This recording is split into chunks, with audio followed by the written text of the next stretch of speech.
गरीब मजदूरों पर, दलितों पर अत्याचार बढ़ते जा रहे हैं। दलितों के 2 बच्चों को जिंदा जला दिया गया है, जिंदा जला दिया गया है।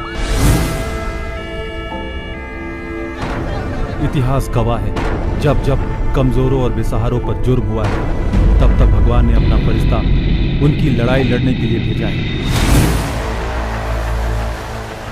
रॉक का मतलब होता है चट्टान और सन का मतलब होता है पुत्र। तो ये चट्टान पुत्र आप सभी लोगों की आवाज उठाने के लिए आप सब लोगों के बीच में है। क्या आज भी आजाद भारत में कास्टिज्म है? अगर कास्टिज्म नहीं है तो इस देश का प्रधानमंत्री 70 साल में दलित क्यों नहीं हुआ? और पूरे दलित समाज से अनुरोध करता हूं कि आप सभी लोग रोशन का साथ दें। जय भारत, जय। ये दलितों के ही नहीं बल्कि पूरे समाज के लिए मसीहा बन के उभरे हैं।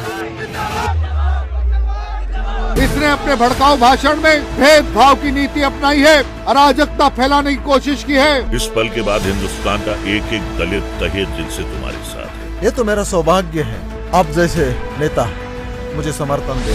पंचायत समिति, जिला परिषद, ये जो रोटेशन सिस्टम है, ये सिस्टम सीएम और पीएम पर क्यों नहीं लागू होता? ये भी रॉक्सन की मांग है। रॉक्सन, तुम बिल्कुल चिंता मत करना, पूरा समाज तुम्हारे साथ है। 90 करोड़ जनता इस मांग के लिए मेरे साथ रहेगी और 2019 तक ये मेरा मिशन कामयाब होगा। मामला बहुत आगे निकल चुका है, हालात आगे जाके क्या करवट ले सकती है समझ में नहीं आता। मुल्क की आजादी के 70 साल बाद भी आज तक किसी दलित को प्रधानमंत्री नहीं बनाया गया। ये है माइनॉरिटी और ये क्या है मेजोरिटी। तो हमें अपनी सत्ता मेजोरिटी में लानी है। जब तक हम हमारी डिमांड लोगों के सामने रखेंगे नहीं, तब तक हमें समर्थन नहीं मिलेगा बहन। हमारे संविधान के जब 50 वर्ष पूर्ण हुए थे, तब इंग्लैंड में एक चर्चा सत्र का आयोजन किया गया था, जहां विश्व भर के सब न्यायाधीश लोगों ने एकत्रित होकर, एकजुट होकर बाबा साहेब द्वारा रचित संविधान को सर्वश्रेष्ठ माना था। एक उड़ान हौसलों से भरी उड़ान।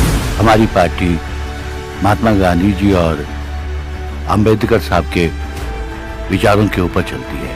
हाँ, ये सही है कि महात्मा गांधी जी ने देश को आजाद कराया, पर हमें आजादी कहाँ मिली? हम तो अछूत के अछूत ही रह गए।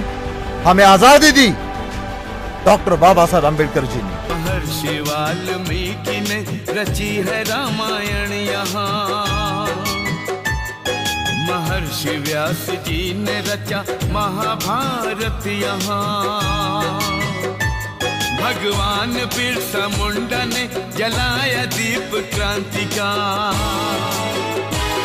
बाबा साहब ने दिया है संविधान उजियारा। ये भारत है संत महापुरुषों की धरा, किसी नवाब की जागीर तो नहीं, किसी नवाब की जागीर तो नहीं, सबको है बराबरी का हक तो फिर यहाँ, सबको है बराबरी का हक तो फिर यहाँ, दलित प्रधानमंत्री क्यों नहीं? मैं रॉक्सन की बात से बिल्कुल सहमत हूँ। हमें इस अत्याचार के खिलाफ लड़ना है, हमें इस मुल्क में बराबरी का स्थान पाना है और हमें अपना हक लेना है। एक आदमी गलत हो सकता है मगर लाखों लोग एक साथ गलत नहीं हो सकते। जज साहब, दलित अब रोएगा नहीं, दलित अब गिड़गिड़ाएगा नहीं, दलित अब हक मांगेगा। अगर आपने हक नहीं दिया तो दलित छीन कर लेगा जज साहब।